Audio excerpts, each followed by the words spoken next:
Welcome to the second, number two of 35 founder insights based on our 35 years in business. This is how we're celebrating. Today, I want to talk about being customer centric. And that might seem really obvious because you're thinking every business has to focus on the customer, but the reality is so many actually don't, or they don't do it very well.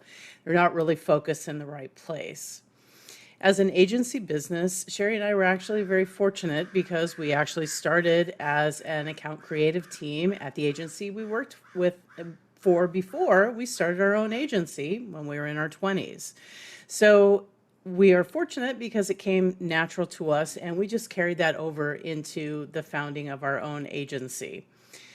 The reality is that many companies, not just agencies, don't do it particularly well. You forget that your client is in fact your customer. For agencies, oftentimes what happens is they'll sort of focus on the campaign and the end customer, the consumer who's out there, and forget that really they need to focus on making their client look good. And that means presenting presentations that are clear. It means giving them what they need to help sell it in to their senior management and a host of other things.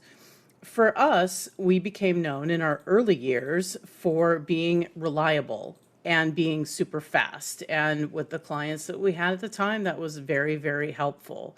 And we were also low maintenance. And that's something that we have also continued through all of these years. So there's a lot of different ways to be customer centric, but at the end of the day, one of the things that has helped us survive for so long is to always focus on the customer first and what they need to be able to succeed. And when you can sort of imagine your life in their shoes, and imagine what it is that's going to help them succeed, what's going to help it make a win for them, what's going to make them look good, and sort of work backwards to that, you're always going to be in the right place. And, if you're in a SaaS business or, a D2C, anything else, really think about what that customer needs from you and what's going to make it easy. Because see, the thing is, like it or not, there's a gap oftentimes between what's easy to do as a business and what's best for the customer. Sometimes what's best for the customer is hard to deliver. It's not the easiest way for us. Think about forms and, sometimes we use these shortcuts to get them from step A to B, and we wonder why conversions drop. That's why, because you're not making it easy for them. You're not making it frictionless. So we can always think about their experience.